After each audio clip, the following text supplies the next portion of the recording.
What drove you to the architecture? In fact architecture का जमाना जो है, मैं इसको इत्तेफाक की बात कहूँगा, क्योंकि मेरे मदर चंडीगढ़ में थे, तो I was away from my mother.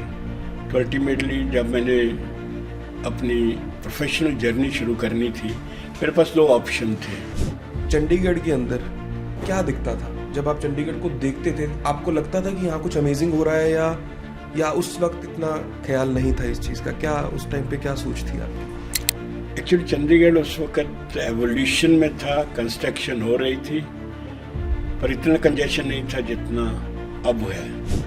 कि पंजाब बहुत लकी है या इंडिया बहुत लकी है कि चंडीगढ़ बन गया। अब मैं उसका कारण आपको बता रहा हूँ। ड्यूरिंग दोज ईयर्स जब आप पढ़ रहे थे, तो आपको इस विजडम सिखाने के लिए कोई आपका मेंटर कौन था? इनफैक्ट जो चंडीगढ़ कॉलेज ऑफ आर्किटेक्चर, इसका ओरिजिन जो है करबूजिर का है जी। उन्होंने कहा कि क्योंकि ये सिटी नया है, इसके लिए इसमें एक आर्किटेक्चर कॉलेज, एक फाइन आर्ट्स कॉलेज होना चाहिए, इसलिए दो कॉलेज ये एस्टैब्लिश किए गए। और जो हमारे पहले प्रिंसिपल थे mister Farbalkar, he was a brilliant man. आज की जो अर्बन रियलिटी है, आप क्या समझते हैं कि उसके अंदर हमने चंडीगढ़ में क्या प्रिजर्व किया है और कहाँ हम गलत हो गए? एक चीज समझनी जरूरी है, Chandigarh is not a planned city, it's a designed city. तो मैं ये जानना चाहता हूँ कि अगर कॉर्बूजियर आज इस सिटी को देखते तो उनका क्या कमेंट होता? देखो, करबूजिर वॉज वेरी टफ जी। करबूजिर को पता था क्या राइट। मैं अभी बताता हूँ, मतलब ये विजडम होती है।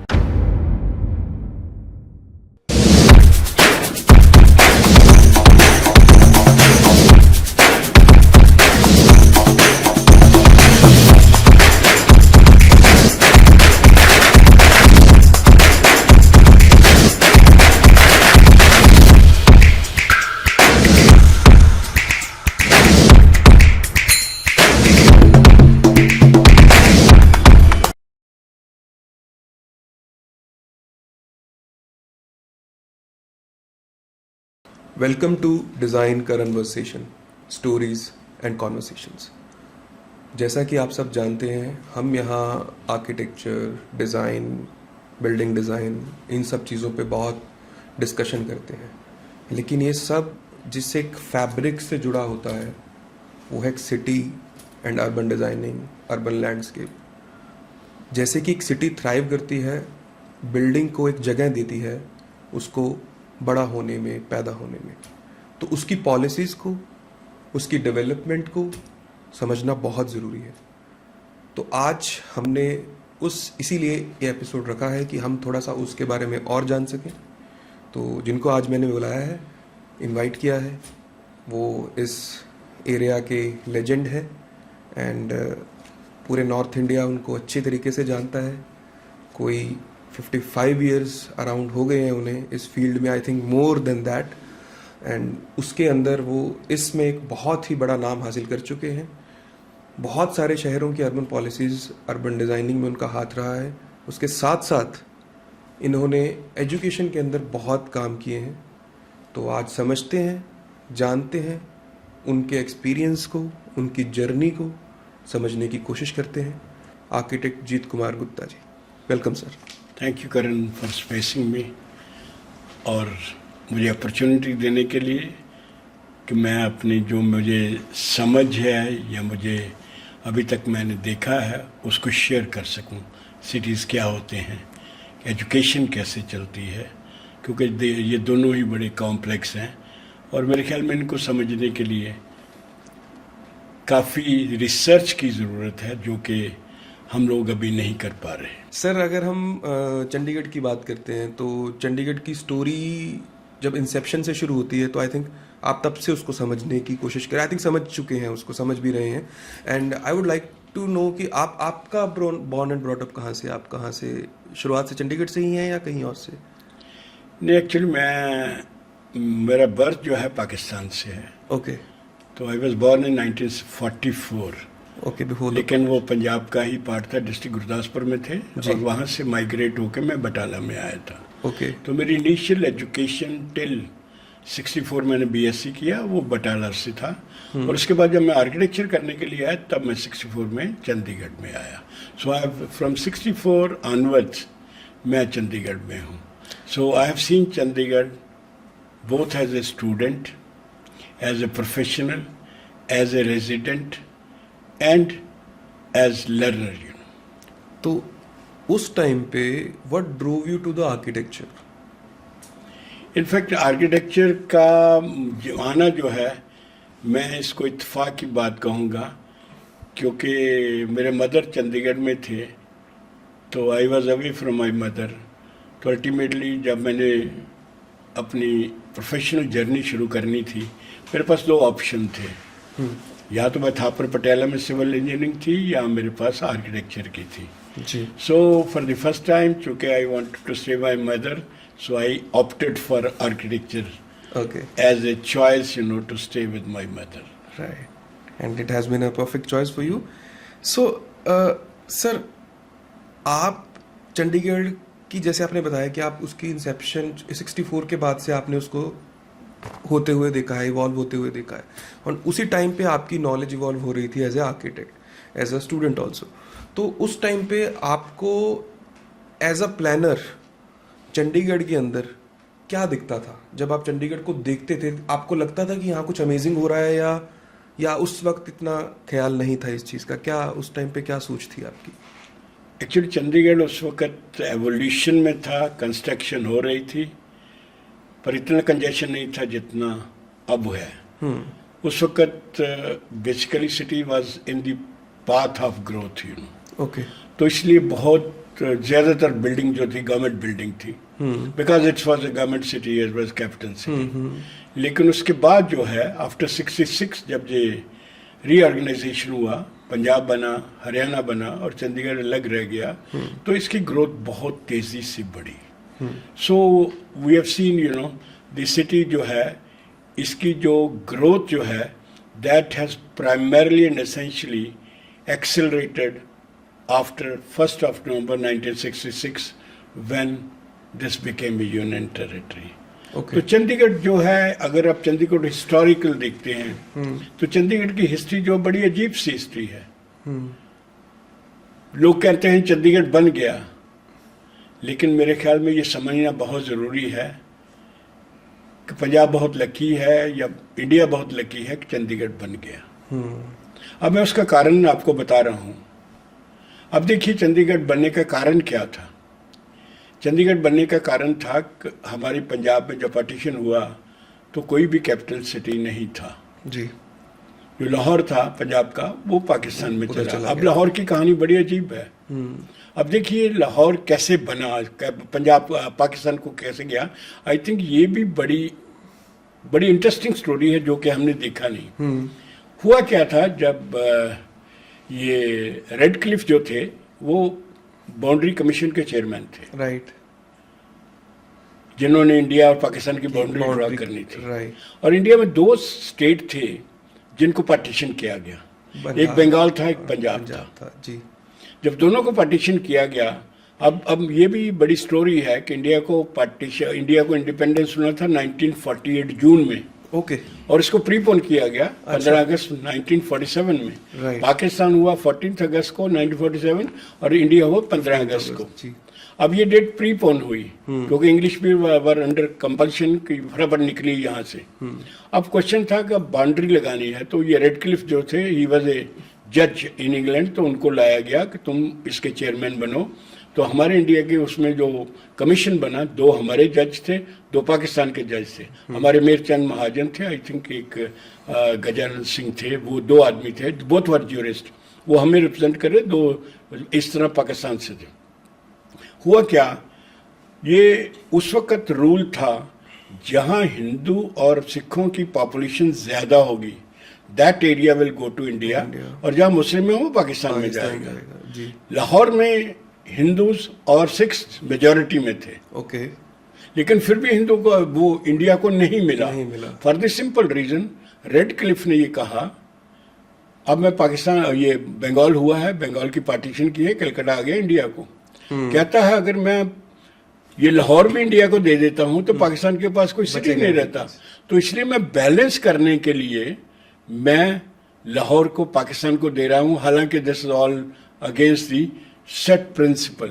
सो दैट इज द रीजन कि Lahore went to Pakistan and जो इंडिया पंजाब था वो बिना कैपिटल के रह गया. तो कलकत्ता की वजह से कलकत्ता इंडिया इट्स में ओनली ओके. अगर लाहौर आ जाता चंडीगढ़ ना बनता, अगर बंगाल भी पार्टीशन ना होता तब भी चंडीगढ़ ना बनता, और उसके बाद अगर कलकत्ता पाकिस्तान को चला जाता तब भी ये चंडीगढ़ ना बनता. लेकिन उसके बाद क्या हुआ, उसके बाद जब हुआ तो पंजाब जो थे, क्योंकि पार्टीशन इनके पास कैपिटल नहीं थी, तो शिमला इनकी समर कैपिटल थी और जालंधर इनकी विंटर कैपिटल थी. तो अल्टीमेटली इन्होंने ये घूमते रहे ऐसे, तो अल्टीमेटली गवर्नमेंट ने डिसाइड किया कि हम एक सिटी को देखेंगे जो भी है.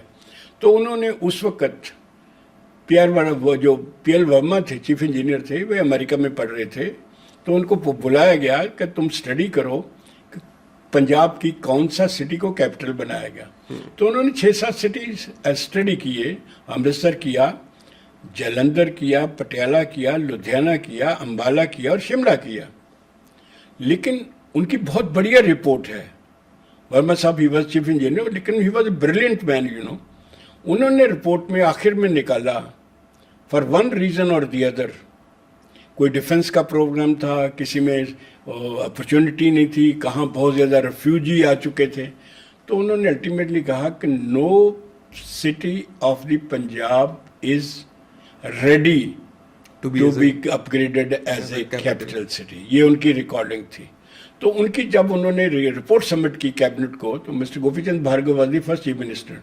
तो उन्होंने उसको मान लिया, तो उन्होंने कहा दिया हम नई कैपिटल बनाएंगे. तो दिस वाज द रीजन. लेकिन उसके बाद बीच में क्या हुआ, जब कैपिटल बन रही थी तो mister Bhimsen Sachar became the chief minister. He came for 6 months, बाद में आए, नंबर 2 आए.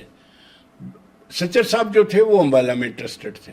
अच्छा. तो उन्होंने कैबिनेट के उस रेजोल्यूशन को रद्द किया और कहा कि हम अंबाला को बनाएंगे. अच्छा. कैपिटल सिटी बनाएंगे. ठीक है, नया सिटी नहीं बनाएंगे, अंबाला को अपग्रेड करेंगे. लेकिन luckily he was there for 6 months, और उसके बाद फिर गोपीचंद भार्गव जी वापस आ गए. और उसके बाद फिर उन्होंने उसको रिवाइव किया. और मैं ये भी बता रहा हूँ, एमएस रंधावा जो फर्स्ट कमिश्नर थे, उन्होंने कहा था कि ये जो कैपिटल सिटी है ये नंगल के पास बनना चाहिए. अच्छा. जो मिस्टर मुसाफिर थे उस वक्त कांग्रेस के प्रेसिडेंट थे, वो कहते हैं नहीं अमृतसर में बनना चाहिए. बट विजडम, पॉलिटिकल विजडम यही थी. गोपीचंद भार्गव ने कहा नहीं, हम नया सिटी बनाएंगे. और उस वक्त फिर then prime minister Pandit Nehru ने कहा कोई बात नहीं, आप नया सिटी बनाइए, let it be A model for the urban development. फिर उन्होंने ये भी कहा वी विल फंड यू. और ये बड़ी इंटरेस्टिंग बात है. चंडीगढ़ को बनाने के लिए $35 लाख थे. और उस वक्त डॉलर की कीमत 4 रुपये, 3.5 या ₹4.25 थी. मतलब टोटल 11.5 करोड़ रुपया इसको दिया गया. तो ये एस्टिमेट किया गया कि इतना पैसा चाहिए. और पंडित नेहरू जी ने कहा कि मैं आपको फंड करूंगा, सेंट्रल विल फंड दिस. तो नया सिटी बनाइए. That's how the Chandigarh became a reality. During those years जब आप पढ़ रहे थे, तो आपको इस विजडम सिखाने के लिए कोई आपका मेंटोर कौन था? आपने किसको अपना मेंटोर बनाया, या किसी को पढ़ के आपने बुक से बनाया, या एक्चुअली में कोई आपके मेंटोर थे? इनफैक्ट जो चंडीगढ़ कॉलेज ऑफ आर्किटेक्चर, इसका ओरिजिन जो है करबूसेर का है जी. उन्होंने कहा कि चूंकि ये सिटी नया है, इसके लिए इसमें एक आर्किटेक्चर कॉलेज, एक फाइन आर्ट्स कॉलेज होना चाहिए. इसलिए 2 कॉलेज ये एस्टैब्लिश किए गए. और जो हमारे पहले प्रिंसिपल थे mister Prabhavalkar, he was a brilliant man, और बड़े डेडिकेटेड थे. और उन्होंने बहुत, उस वक्त क्या था, there was no dedicated cadre of teaching. और सारे आदमी जो हमारे टीचर आते थे वो सब डिपार्टमेंट ऑफ आर्किटेक्चर से आते थे, जो उनके प्रैक्टिस में. और उसमें लिमिटेशन थी, कई तो बहुत ज़्यादा एकेडमिकली ओरिएंटेड था, कई बिल्कुल ही एकेडमिक से कंसर्न नहीं था. तो हमारे में वो पॉजिटिविटी नेगेटिविटी चलती रहती थी. लेकिन उसमें सिर्फ डॉक्टर एस भट्टी थे जो पहले थे, जो एकेडमिशियन थे और पहले टीचर बन के आए, वो बाद में रहे. लेकिन हमारे ज़माने में हमने देखा प्रभावलकर साहब की बहुत बड़ी कंट्रीब्यूशन है कॉलेज को एस्टैब्लिश करना, कॉलेज को बनाना और कॉलेज का चलाना. और बीच में हमारे मिस्टर जीत मल्होत्रा भी कुछ देर के लिए आए, मिस्टर चोपड़ा भी आए, लेकिन उसके बाद जो है मिस्टर आदित्य प्रकाश ने इनको संभाला और इस कॉलेज को चलाया। जी, आपने ऑब्जर्व किया है चंडीगढ़ को, जैसे आप बता रहे हैं कॉर्ब्यूज़ियर के टाइम से उनका जो यूटोपियन प्लान था, और आज की जो अर्बन रियलिटी है, आप क्या समझते हैं कि उसके अंदर हमने चंडीगढ़ में क्या प्रिजर्व किया है और कहाँ हम गलत हो गए हैं? एक चीज़ समझनी ज़रूरी है, Chandigarh is not a planned city, it's a designed city. Planning और डिज़ाइनिंग में बहुत अंतर है। जब प्लानिंग करते हैं बहुत रिसर्च होती है, बहुत डॉक्यूमेंटेशन होती है, बहुत एनालिसिस होती है, पर जब ये सिटी प्लान किया गया इसको सिर्फ डिज़ाइन किया गया, क्योंकि देर कोई डाटा नहीं था किस तरह के लोग आएंगे, किस तरह का सिस्टम चलेगा। तो अल्टीमेटली ये था have the best of the architect and town planner जो कि इस सिटी को एज ए मॉडल सिटी बना सके। ये नहीं था कि वो इंडियन इथोस पर चलेगा। उनका ये था, पंडित नेहरू जी का ये था कि इंडिया बड़ी लो लेवल ऑफ अर्बनाइजेशन है, तो हम अर्बन होते जाएंगे, नई नई सिटीज आएंगे, नई नई बिल्डिंग बनेंगी, तो Chandigarh should act as a role model for urban planning and architecture. तो इसलिए उन्होंने कहा यही था, we have to hire a person who is not Indian, who is from outside, you know. इसीलिए अल्बर्ट मायर जो थे, who was an American architect and he was working, वो जो अमेरिकन आर्मी के कारण यहाँ पोस्टेड थे, तो यहाँ काम कर रहे थे, तो उन्होंने यूपी में काम किया, तो that he was contact, that's first time he was you know inducted as this. और ये समझना जरूरी है कि Chandigarh is not plan of one city, city of one plan, it is a city of two plans, you know. लोग समझते हैं कि चंडीगढ़ को कर्बूजे ने किया, वो गलत बात है। इनफैक्ट जब अल्बर्ट मायर आए थे, वो मैथ्यू नवीकी को लेके आए, he was an polish architect, और वो बहुत बढ़िया प्लानर थे। इन्होंने बहुत काम किया, इन्होंने चंडीगढ़ का मास्टर प्लान बनाया, इन चंडीगढ़ का इनको सर्विसेज बनाई, इन्होंने चंडीगढ़ की पूरी कैपिटल सिटी का जो कैपिटल कॉम्प्लेक्स का प्लान तैयार किया, और इन्होंने एक सुपर ब्लॉक था जो जिसको हम आज सेक्टर कह रहे हैं, उसका प्लान बनाया। लेकिन बड़ा इंटरेस्टिंग है, उनकी जो कॉन्सेप्ट था that was totally based on Indianisation. जैसे इंडिया में बाजार चलते हैं तो वो बाजार कंसेप्ट था, दोनों तरफ दुकानें थी, V4 जैसे कमर्शियल स्ट्रीट रखनी है। लेकिन अनफॉर्चुनेटली क्या हुआ, वो मैथ्यू यूनिवर्सिटी जब उनके बेटा हुआ, वो अमेरिका में मिलने के लिए गए, गवर्नमेंट ने कहा कि आप काम करते हैं तो आप रेगुलर जाइए, तो you don't become a part time, you no, don't become a consultant, become a regular person, ताकि ये प्रोजेक्ट चले। तो वो गए, बच्चे से मिले और वापस आ रहे तो प्लेन क्रैश हो गया। जब प्लेन क्रैश हो गया तो अल्बर्ट मायर ने कहा, क्योंकि he was the key man, तो अल्बर्ट मायर ने गवर्नमेंट को कहा कि हमने एक मास्टर प्लान बना दिया है, हमने आपको डिटेलिंग कर दी है, हमने इवन नेबरहुड की डिटेलिंग कर दी है, तो अब नाउ इसको इम्प्लीमेंट करना है, आप किसी आर्किटेक्ट को ले आइए। लेकिन गवर्नमेंट बड़ी क्लियर थी कि अभी तो सिटी शुरू ही नहीं हुआ, तो इसलिए कि ये कैसे क्या है, वो कहता नहीं we need a permanent person. लेकिन अल्बर्ट मायर ने कहा कि मैं अकेला इस सिटी को नहीं चला सकता, तो आप देख लीजिए कैसे करना है। तो दैट्स हाउ यू नो, सबसे पहले जेएनबी ड्रू मैक्सवेल फ्राई आए। तो जब वो आए तो उन्होंने कहा हम 3 साल के लिए आएंगे इस सिटी के काम करने के लिए, और उसके बाद उन्होंने कहा अगर आपने सिटी बनाना है तो फिर ली कॉर्ब्यूज़ियर को लेके ये, who knows architecture and also planning. तो इसलिए आर्किटेक्ट जो कॉर्ब्यूज़ियर आए, it was only because of Jane B Drew and Maxwell Fry. जब उनको हायर किया गया, कॉर्ब्यूज़ियर को पता का था, but he was A only consultant. साल में 2 महीने उन्होंने आना था, 6 महीने में एक बार आते, 1 महीना स्टे करेंगे। तो उसको पता था somebody permanent has to be there से अगर सिटी को चलाना है, आगे बनाना। तो उन्होंने अपने कजन पीरी जनरे के लाए, पीरी जनरे 64 तक रहे, और ये सिटी जो है आज बना है, it is because of that gentleman, you know, वो यहाँ पर रहे। तो अल्टीमेटली ये समझना ज़रूरी है कि Chandigarh is not planned by Le Corbusier, it was planned by Albert Mayer also. और सेकेंडली जब कॉर्ब्यूज़ियर को हायर किया गया तो कॉन्ट्रैक्ट में लिखा था आपका काम है इस मास्टर प्लान को इम्प्लीमेंट करना। उसमें लिखा था कि आपका जॉब जो है मास्टर प्लान को इम्प्लीमेंट करना है। नंबर 2, कैपिटल कॉम्प्लेक्स आपने डिजाइन करना है, हाँ। और तीसरा, आप सिटी को एज ए कंसल्टेंट गाइड करते रहेंगे ओवरऑल जब भी कोई प्रॉब्लम आएगी। तो जब वो साइन कर रहे थे तो JNB ड्रू ने पूछा कर्बूजे तुम क्या करोगे?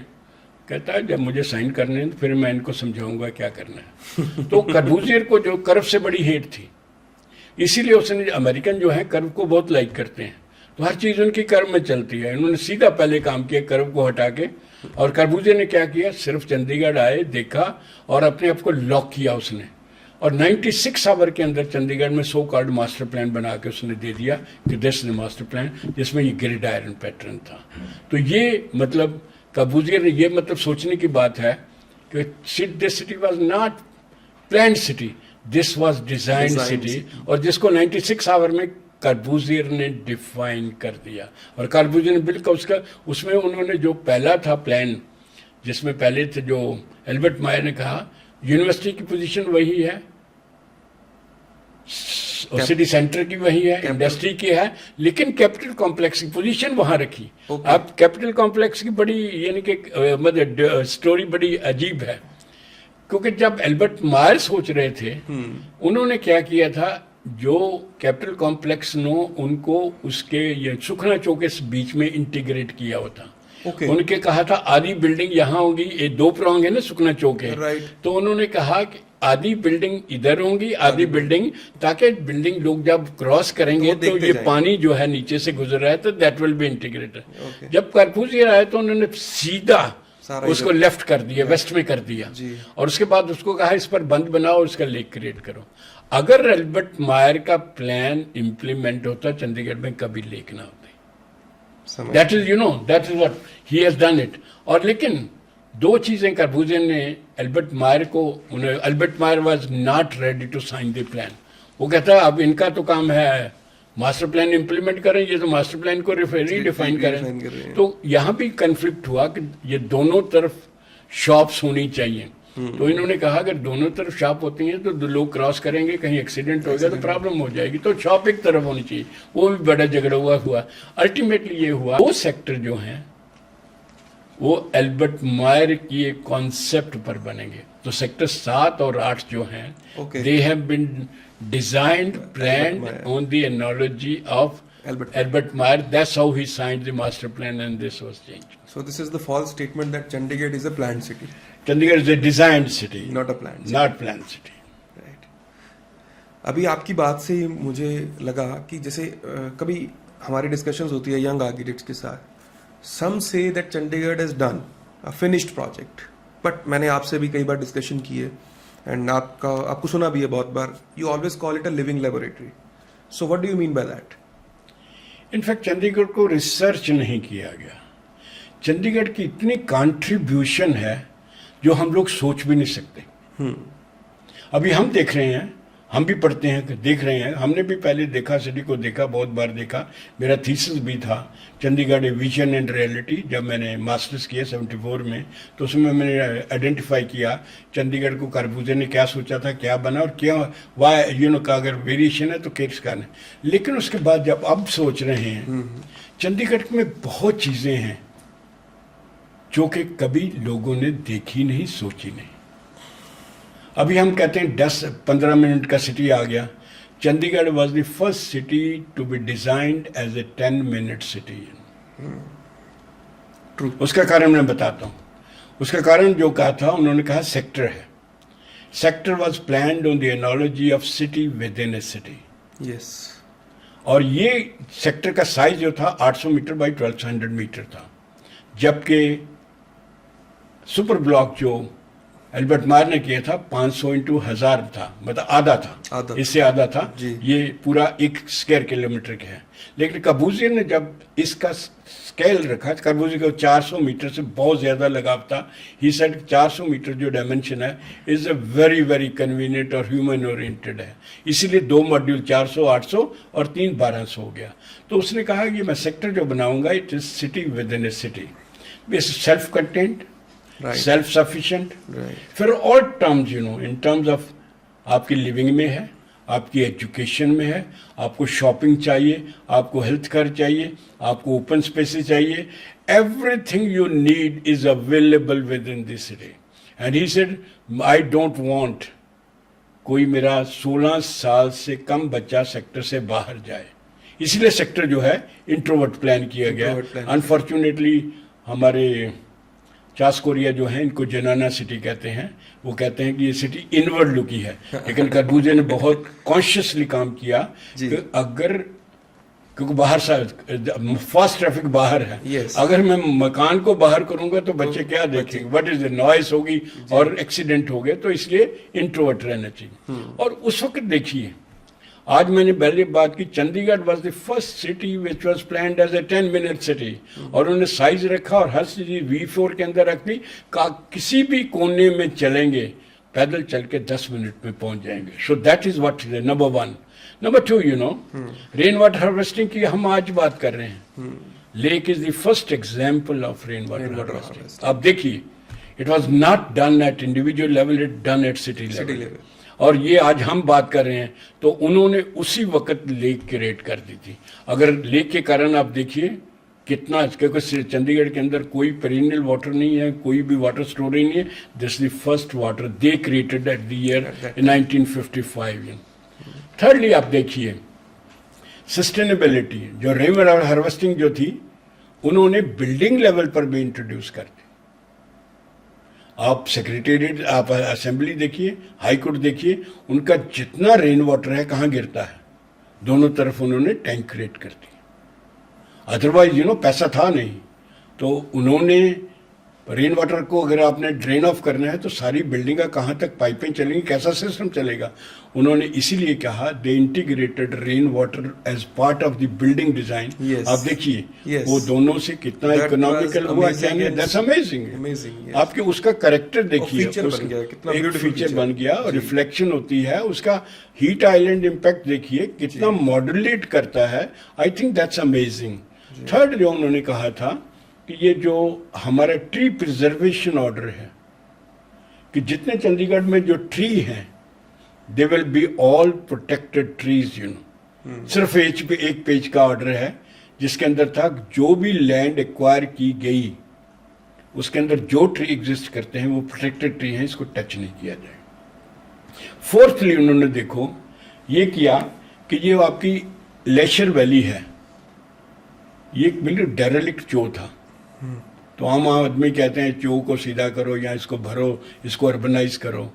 उन्होंने इसको अर्बनाइज नहीं किया, और हालांकि इसकी डायमेंशन जो है 100 मीटर से 300 मीटर तक वेरी करती है, जो इसकी डेप्थ है अराउंड 3 मीटर तक जाती है।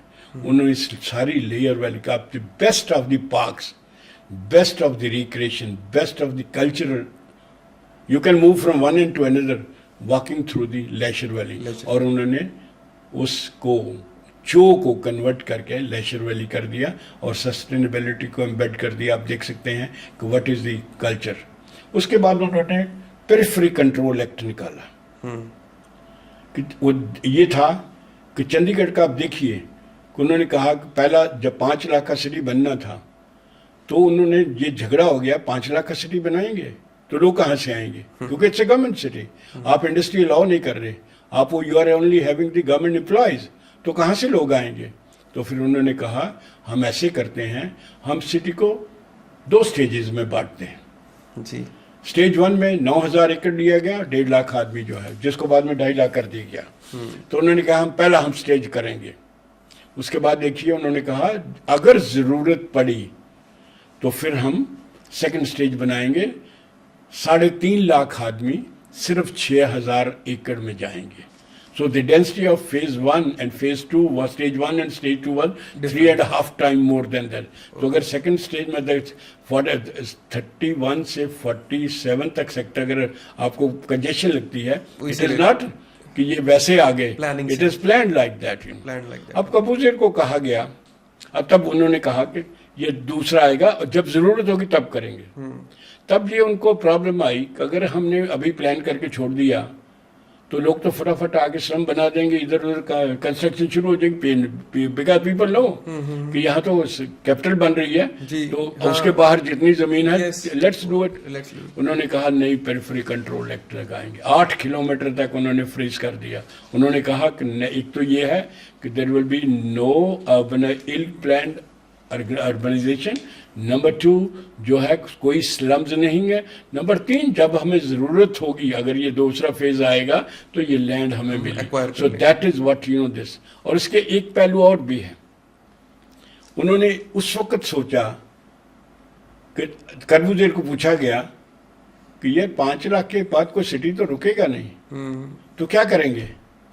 तो लोगों ने ना उसके प्लान बनाए। तो उन्होंने कहा जी हम सैटेलाइट टाउन बनाएंगे, खरड़ को अपग्रेड कर देंगे, new city will come up. Corbusier ने जब देखा है, कर्बूजे ने काटा मार दिया। ओके, ही सेड ये सिटी फाइनाइट रहेगा, ये सिटी की बाउंड्रीज बिल्कुल चेंज नहीं होगी। तो उन्होंने कहा कि ये 5 लाख के बाद कहाँ आएंगे? तो 5 लाख के बाद उन्होंने कहा हम स्टेज 3 करेंगे। And what is stage 3? Redensification of stage 1। Okay, तो उन्होंने कहा स्टेज 1 की जो पॉपुलेशन, जो डेंसिटी है उसको वो change किया 1/3 है ऑफ द स्टेज 2। Yes. तो इसलिए वी विल डू, क्योंकि वहाँ 1000 के गज के प्लाट हैं, 4000 गज के प्लाट हैं। तो that means they cannot have a different kind of life at this phase 2।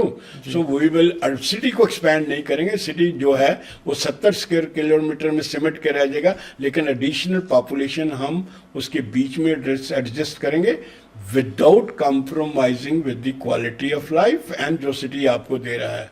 और उसके बाद उन्होंने 64 में उन्होंने एक लेटर लिखा, then secretary mister B B Vohra होते थे, कि ये time is ripe now, we should start thinking about redensification of किसी सिटी की रीडेंसिफिकेशन अभी तक प्लान नहीं हुई। तो रीडेंसिफिकेशन उन्होंने कहा आप मुझे अप्रूवल दीजिए, we will set the terms and condition, I will give you the technical solution, कहाँ से हो, कैसे करेंगे। लेकिन unfortunately that was not done, हो नहीं पाया। इसीलिए अब इसीलिए ये प्रॉब्लम अभी भी लोग जो है नहीं कर पा रहे। लेकिन कर्बूजेर का लिखा हुआ है, डीओ लिखा हुआ है, जिसके उसके 2 स्केच बनाए हुए हैं, what I am thinking about, इसको मल्टी स्टोरी करना है तो कैसे करना है, कैसे लैंड पूलिंग करके करना है। तो he said I will do this, you know. तो चंडीगढ़ का ये देखिए, और चंडीगढ़ की कंस्ट्रक्शन, जो चंडीगढ़ का आर्किटेक्चर है, ये कोई प्री कंसीव्ड करके नहीं आए थे कि हम चंडीगढ़ को ऐसा बनाएंगे। नो, चंडीगढ़ का जो आर्किटेक्चर निकल के आया, इवॉल्व हुआ, उसका रीजन क्या था? उसका रीजन था पैसा नहीं था, there was no money. Number 2 the climate, उनको क्लाइमेट की समझ ही नहीं आ रही थी। उनका दुनिया में हर तरह की क्लाइमेट होती है, यहाँ क्लाइमेट क्या है? Every 3 months you change. पहले बहुत गर्मी है, फिर थोड़ी ठंड आ गई, फिर ज़्यादा गर्मी आ गई, फिर ज़्यादा ठंड, फिर बीच में बारिश आ गई। तो उनका किसके लिए प्लान करेंगे? तो उनका ये क्लाइमेट तो हमें समझ नहीं है, क्योंकि this was a composite climate. तो उन्होंने अल्टीमेटली कहा सन के लिए करेंगे। Number 1 was, you know, that पैसा नहीं था। नंबर 2 क्लाइमेट बड़ी टेढ़ी थी। नंबर 3 मटीरियल जो थे, that was, you no, one of the constraint, you know, technology थी नहीं। आप देखिए कि वहाँ जितनी भी मिनिमम कंक्रीट यूज हुई है, और उन्होंने उस वक्त बिल्डिंग को लाइफ साइकिल कॉन्टेक्स्ट में देखा, उन्होंने ब्रिक को यूज किया। और आप देखिए, you know, glass was 11 time more expensive than brick.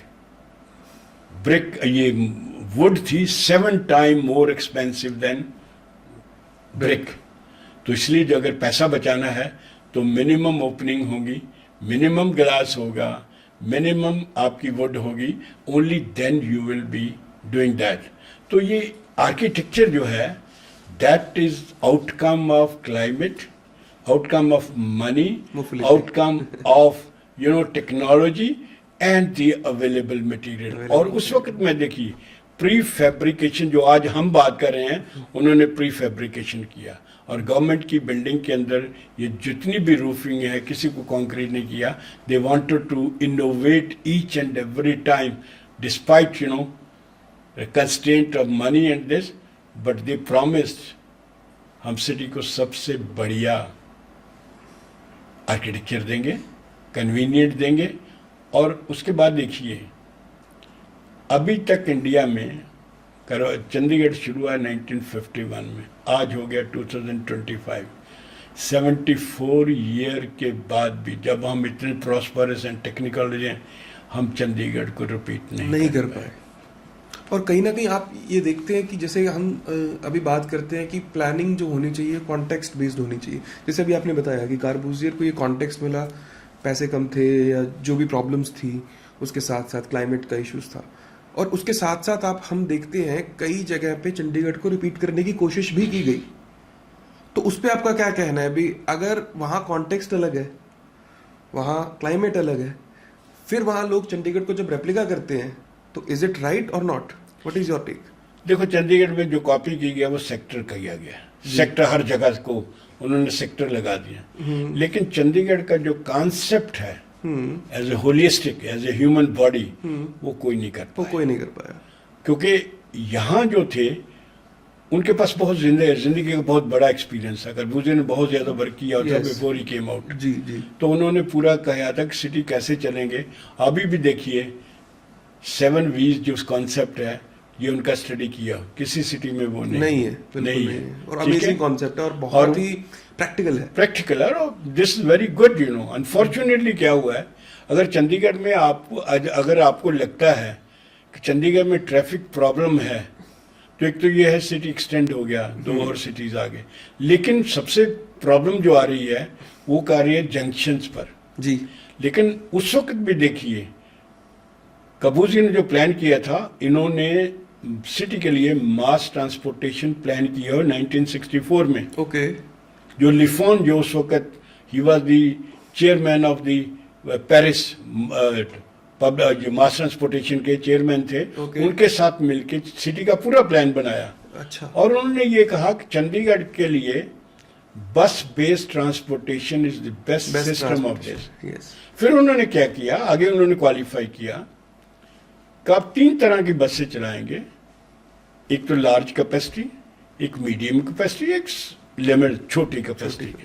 और जितने एक्सेस हैं उन पर बड़ी बसें चलेंगी, वो एक ही डायरेक्शन में चलेंगी, जाएंगी या आएंगी उधर, जैसे मध्य मार्ग हो गया, उत्तर मार्ग हो गया, दक्षिण मार्ग हो गया, हाँ, या पूर्व मार्ग हो गया, या पश्चिम, जो भी हैं।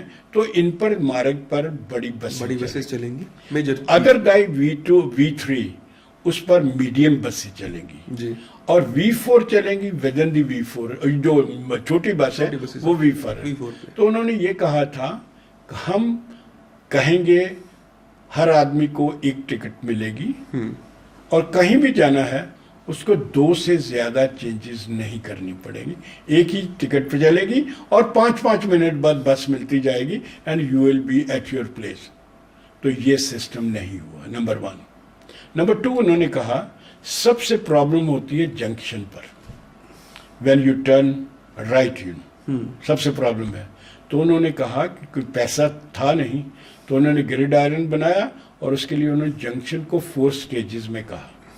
ही सेड पहली स्टेज में हम राउंड बोट बनाएंगे, ठीक है जी, ताकि राउंड बोट रेगुलेट करते हैं। सेकंड में बनाएंगे लेफ्ट टर्न राइट करेंगे, ताकि जिसने लेफ्ट जाना है तो चला जाएगा। थर्ड में उन्होंने कहा था अंडरपास बनाएंगे और 4th में ओवरब्रिज बनाएंगे। तो दैट मीन्स देखिए, जिसने इधर जाना है तो नीचे से निकल जाए, जिसने उधर जाना है ऊपर जाएगा। Only people who have to turn right, you know, वो सरफेस पर रहेंगे।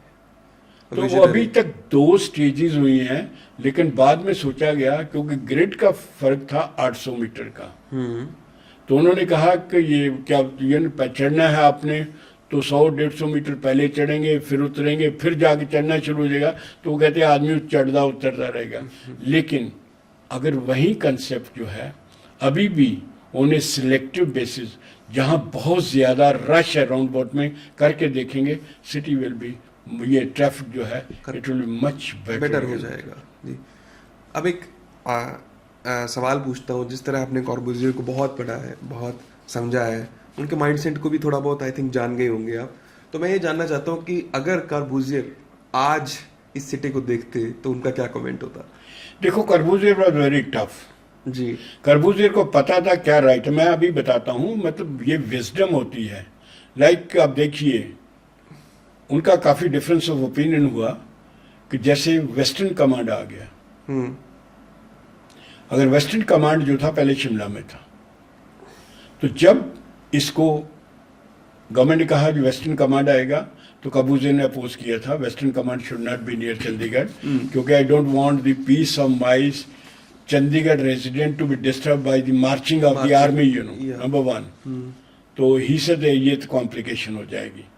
लेकिन उस वक्त कृष्ण मेनन थे defence minister, of course defence की रिक्वायरमेंट थी, बट देन दे प्रिवेल्ड और ये यहाँ पर आ गया। नंबर 2 देखिए HMT that was a big industry that time.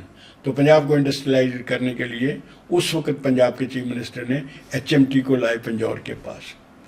जब ये दोनों बड़े ट्रिगर आ गए तो उन्होंने क्या किया, पेरिफेरी को 8 किलोमीटर से 16 किलोमीटर, क्योंकि दिस वर गवर्नमेंट डिसीजन। तो उन्होंने पेरिफेरी को उन्होंने कहा कि इससे बहुत ज़्यादा ग्रोथ एंड डेवलपमेंट हो जाएगी, तो पेरिफेरी को 16 किलोमीटर हुआ। तो अगर कबूजियर होते तो वो विजडम जो है, जो उनकी फार साइटेडनेस थी या फर्मनेस थी, वो आज हम मिस कर रहे हैं। This city has become more commodity, you know. Yes. और सिटी है ब्यूरोक्रेटिक हो गया, इसमें प्लानिंग की समझ नहीं है, यू नो। लोग इसको कोई हेरिटेज कर रहा है, सिटी फ्रीज नहीं होते जी। City have to move on, you know. Yes. और सिटी को चलना देना चाहिए, ठीक है। तो ये जो हमारी जो सोच है, हम सिटी को फ्रीज कर रहे हैं। और ब्यूरोक्रेसी में क्या है, यू नो, वो दे आर नॉट, कोई आदमी ओन नहीं करता, they are coming for some time, you know, they are going, और फिर उनको ओरिएंटेशन नहीं है। और दूसरा जो है हमारा जो है सिटी के अंदर जो हमारा उस वक्त का आर्किटेक्चर और प्लानिंग यूनिट थे, they were highly respected, you. Can you imagine the first जो हमारे चीफ आर्किटेक्ट थे, he was, you know, enjoying the status of a secretary to the government, you know. Over a period of time हमारा जो system जो है marginalise हो गया। और जो हमारी जो प्रोजेक्ट में एक चीज़ बहुत इंपॉर्टेंट होती है, वो आदमी आने चाहिए जिनको समझ है कि सिटी की ग्रोथ एंड डेवलपमेंट क्या है, या उनको इन्वॉल्व करना चाहिए किसी या खुद। बट जिन लोगों ने काम ही नहीं किया, जिनको पढ़ा ही नहीं, जिन्होंने समझा ही नहीं, तो बड़ा मुश्किल होता है सिटी का कल्चर को समझना, सिटी को चलाना जो है। That is what is unfortunately missing. और इसीलिए जो प्रॉब्लम है, और अल्टीमेटली जो है इसमें, यू नो, एक तो अनप्लान डिस्ट्रक्शन होती है, एक प्लान डिस्ट्रक्शन होती है। सबसे जो प्रॉब्लम आई है, अगर चंडीगढ़ को यूटी बनाना ही था तो 8 किलोमीटर की पेरिफेरी भी चंडीगढ़ के अंदर जानी चाहिए थी, ताकि ये जो मोहाली बनता 8 किलोमीटर परे बनता, और चंडीगढ़ कम से कम जो है that would have, you know, stayed in its own environment. अब जो periphery was supposed to be protected of the city, जो बनी थी जिसके लिए, और उसने 66 तक कमाल किया, you know. There was no change of land use, except एक चेंज ऑफ लैंड यूज हुआ था, that's was Mohan Meakin brewery, you know. और 66 के बाद क्या हुआ, वो पेरिफेरी जो है that has become the biggest threat, you know. सबसे ज्यादा अर्बनाइज यहाँ पे हो गया। प्लानिंग कमेटीज़ जो होती हैं, इनके अंदर भी आपका एक्सपीरियंस रहा है काफ़ी, एडवाइजरी कमेटी में भी रहे हैं आप काफ़ी सारे अर्बन प्लान्स के अंदर। तो आपको क्या लगता है इस टाइम पे जो इंडिया का अर्बन डिज़ाइन जिस तरफ जा रहा है, उसमें क्या माइंडसेट शिफ्ट की ज़रूरत है? हमने अप्रिशिएट नहीं किया कि इंडिया किस मुश्किल दौर से गुजर रहा है। मैं कहता हूँ इंडिया के 3 बड़े चैलेंज हैं। Number 1 is the population. दुनिया की 1/6 पॉपुलेशन हमारे पास है। आप देखिए अभी हम 146 करोड़ के पास पहुंचे, दुनिया की 836 करोड़ आबादी है। 1/6 of the population is in India. कोई प्रॉब्लम, पॉपुलेशन आ गई, ठीक है। और ये पॉपुलेशन कितनी, आप देखिए, every second somebody is born in India, every 3 seconds somebody is dying in India। इसका मतलब every 2 seconds somebody is being added in India। अगर आप 2001 और 11 के बीच में जो वो आपका जो सेंसस हुआ था, उसमें 102 करोड़ से हम 121 करोड़ में पहुंच गए। पॉपुलेशन जो था 10 साल 19 करोड़ ऐड हुआ, मतलब every year we were on an average adding 1.9 crore. और आज क्या है, आज 2025 है, और 11 से 25 तक हम 146 करोड़ में पहुंच गए हैं, already 21 crore. So on an average we are adding 2 crore आदमी पर ईयर। इसका मतलब पूरा एक Australia every year is being added in India. अब देखिए पॉपुलेशन आ गई, हम बहुत तेजी से ग्रो कर रहे हैं, लेकिन हमारे पास ये सारी ग्रोथ कहाँ पर होगी? लैंड पर होगी ना, क्योंकि आपने रहना भी जमीन पर है जी। आपने अगर कॉलेज में जाना है तो भी है रहना, आपने अगर कोई हेल्थ केयर चाहिए, कोई भी इंस्टीट्यूशन चाहिए, इंडस्ट्री चाहिए, तो वो तो जमीन पर, इवन आपकी कारें भी चलेंगी वो जमीन पर चाहिए, ओपन स्पेस भी है। लेकिन इंडिया के पास कितनी जमीन है ये हमें सोचना है। We have only 2.2% of the global land. हमारे पास सिर्फ 32 लाख स्क्वायर किलोमीटर है और दुनिया का है 1440 लाख स्क्वायर किलोमीटर जो प्लैनेट अर्थ है जी। हमारे पास 2.2% जमीन है और 17.78% हमारी पॉपुलेशन है। आप बताइए किस कैलकुलेशन को कहाँ तक हम सॉर्ट आउट करेंगे? हमारे में प्रॉब्लम क्या होगी? We are treating land as a commodity, we are not treating land as a gift of nature which is no preserve conserve this. आप कोशिश कर लीजिए अगर इसी तरीके हमने, क्योंकि जमीन जो है आपकी, आपने रहना वहां है और सबसे इंपॉर्टेंट क्या है आपका फूड भी यहीं से निकलेगा, सारी इंडस्ट्री जो है रॉ मटेरियल यहाँ से निकलेगा। तो फिर कहाँ से कोई क्वेश्चन है जो सॉल्व करे? 2.2 इज इक्वल टू 17.6%, 8% जो है। आप देखिए रशिया क्या है, रशिया के पास दुनिया की सबसे ज्यादा जमीन है, 10% जमीन दुनिया की उनकी, 144 लाख जमीन एकड़ उनके पास है और उनके पास आदमी है सिर्फ 15 लाख करोड़। हमारे से 1/10 पॉपुलेशन है, तो कभी वो प्रॉब्लम होगी? अमेरिका में देखिए दे आर 33 करोड़, हमसे मतलब 1/4 से कम है, 95 लाख स्क्वायर किलोमीटर, हमसे 3 गुना ज्यादा है। हाँ, और हमारा कंपैरिजन किससे? चाइना से है, जिनकी आबादी हमारे पास है, उनके पास भी 96 lakh square, 3 time more than India. So मेरे ख्याल में I think Indians, we as a professional has to see is the land is traded as a commodity और व्हाट इट इज, इनफैक्ट हमें सिटी जो है, we need to not expand melt city, we need to have a compact city. हमें, क्योंकि हमारे problem है कि अभी भी majority of population is staying in villages, cities में कम है जी।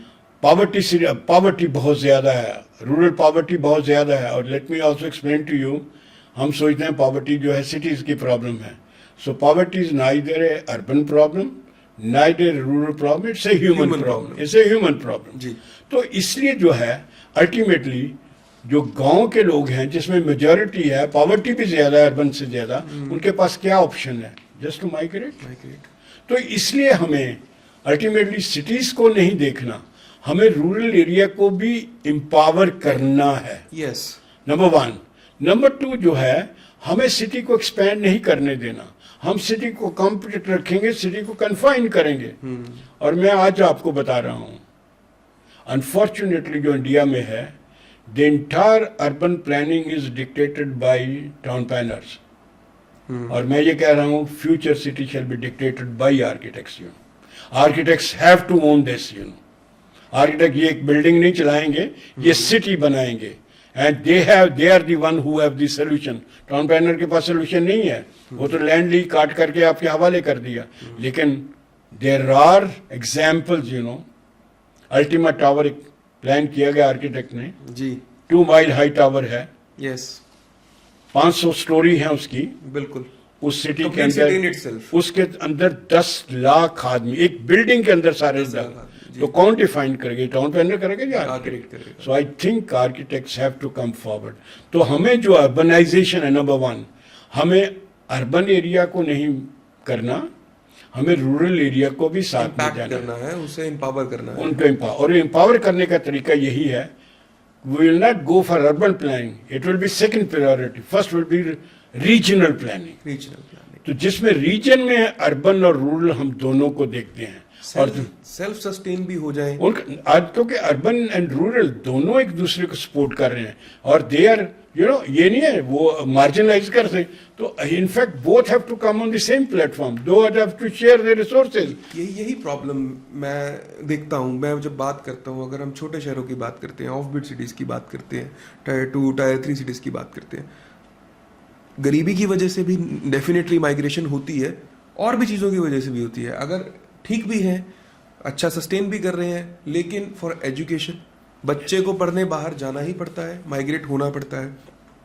आज एक छोटे शहर से एक बच्चा माइग्रेट करके कॉलेज में इंजीनियरिंग करके आता है, बट देन वो इंजीनियरिंग अगर उसने करी है तो उसकी जॉब वो अपने घर पे आके नहीं कर सकता, फिर उसे माइग्रेशन करनी पड़ेगी। तो अगर कहीं ना कहीं वो एम्पावर हो जाए तो वो जो सारा माइग्रेशन भी रुकेगा, एंड डेफिनेटली आई गेस ये सारी प्रॉब्लम भी डेंसिफिकेशन की सॉल्व होनी शुरू हो जाएगी। जो गवर्नमेंट जो इंसेंटिवाइज कर रही है, गवर्नमेंट जैसे इंडस्ट्री को इंसेंटिवाइज कर रही है, आप बड़े बड़े लोगों को ला रहे हैं, don't bring them to the urban area, take them to the tier 2 और 3 सिटीज, ताकि एक तो टियर 2 और 3 सिटीज को मैनेज करना इजी है, नंबर 1, उसमें इंफ्रास्ट्रक्चर लगानी बहुत much easier and much cheaper. आप देखिए दिल्ली जो आपकी मेट्रो है, 1 किलोमीटर चलाना है, अगर सरफेस पर चलती है तो 100 करोड़ रुपए लगता है, अगर ऊपर लगा रहे हैं 180 करोड़ है, अगर बेसमेंट में जाते हैं, अंडरग्राउंड जाते हैं, 300 करोड़ रुपए पर किलोमीटर। अगर वहीं मेरे ख्याल 20-25 करोड़ विलेजेस को दे दें तो villages will become much better place, तो ये जो विलेजेस का जो है, देखिए मैंने आपको कहा कि पंजाब इंडिया में ज़मीन की बहुत कमी है, तो ज़मीन जो है अल्टीमेटली अगर कमोडिटी बेचेंगे तो प्रॉब्लम हो जाएगी। ये they should be owned in the joint ownership rather than individual ownership. And secondly what I am trying to suggest, जैसे जो भी लैंड ओन्ड है, अगर ये सारा विलेज कोऑपरेटिव बेसिस पर ज़मीन को रखेगा। अब आप एक चीज़ देखिए, पंजाब के पास ज़मीन है 1.4% सारे हिंदुस्तान की जी, और एक वक्त था पंजाब में 50% ट्रैक्टर थे पूरे इंडिया के, सारे इंडिया के। आप बताइए 1.4% ज़मीन आप कर रहे हैं तो 50% को आप सस्टेन कर पाएंगे? इसीलिए पॉवर्टी बढ़ रही है, लोन ले रहे हैं, लोन को चुका नहीं रहे, बिकॉज एग्रीकल्चर जो आपके पास लैंड होल्डिंग बहुत कम है, तो you are not able to run it. आपके पास आपने ये मैकेनाइजेशन ले लिया, अगर यही सारा विलेज जितनी लैंड ओनरशिप है कोऑपरेटिव में जाएगा तो जहाँ 50 ट्रैक्टर हैं, 5 का ट्रैक्टर से काम चल जाएगा। फिर जो अपनी चीज़ प्रोड्यूस करेंगे, मिल्क है उनकी अपनी डायरी लगाएंगे, वो अपनी डायरी चलाएंगे, अपनी इंडस्ट्री चलाएंगे, they run on cooperative, everybody will get employment, everybody, it will be so economical, तो village don't have to look for this, they will be able to sustain. और हमें विलेज को सस्टेन करना बहुत ज़रूरी है। आपको याद होगा गांधी जी ने क्या कहा था, India lives in villages. If villages perish, India will perish. Ji, So that is the time, जितने भी डेवलपिंग नेशन हैं, उनको अर्बनाइजेशन आने से पहले रूरलाइजेशन यानी कि गाँव को एम्पावर करना जरूरी है, because majority of urban problem have genesis in the neglect of the rural area.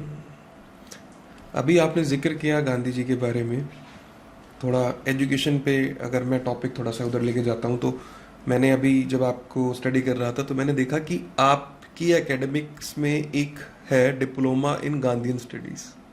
What is that, उसके बारे में थोड़ा बताइए। इनफैक्ट मैं जिंदगी में गांधी का बड़ा क्रिटिक रहा।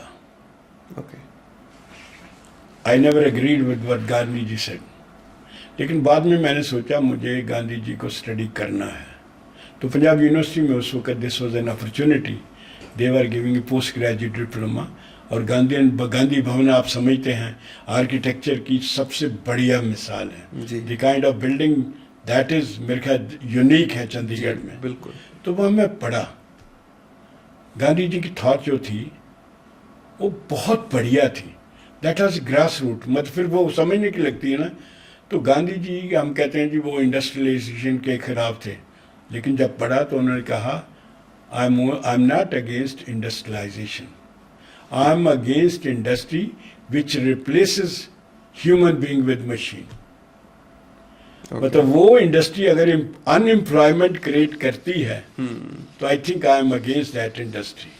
सेकेंडली उन्होंने कहा था डेमोक्रेसी में क्या है, हमारी स्ट्रक्चर पिरामिड होती है जी।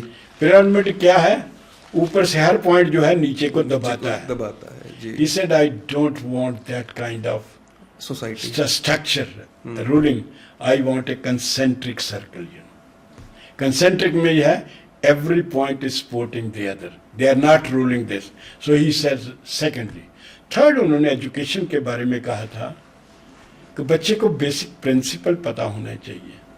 जैसे अगर मैं कॉटन की कमीज पहन रहा हूँ कि बच्चे को पता चाहिए कि कॉटन होती कहाँ से है, प्रोड्यूस कैसे होती है और उसकी कैसे इंडस्ट्री में जाके ये बनता है। तो he has a total knowledge of this system, you know. It's a knowledge based, it is not something else, you know. So that is what he wanted to connect, you know.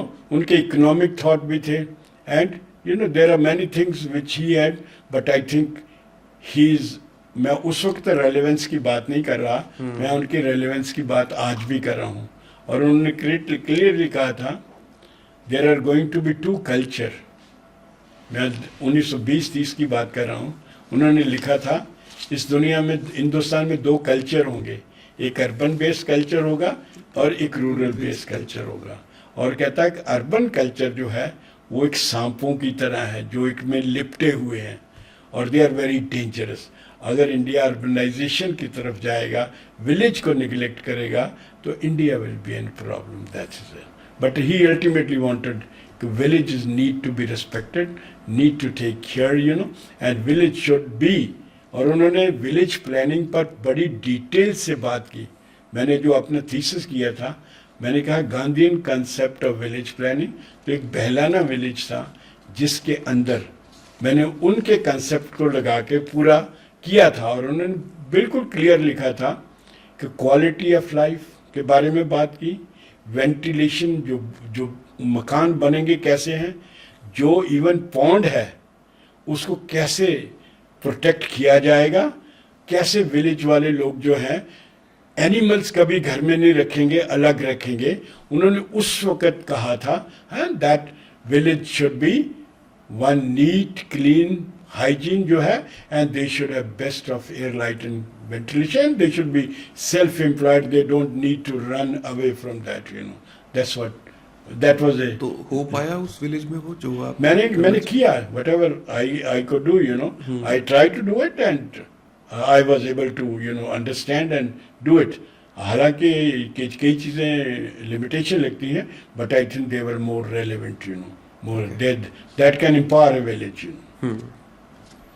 तो अभी आपको इतने सालों से urban policies को आपने study किया, आज की डेट में जो इंडिया का अर्बनाइजेशन बोलते हैं, अर्बन डिज़ाइन जो हो रहा है, वो जिस तरफ जा रहा है, उसमें से क्या चीज़ आपको सबसे ज़्यादा डराती है और कोई ऐसी चीज़ है जो आपको होप भी देती है?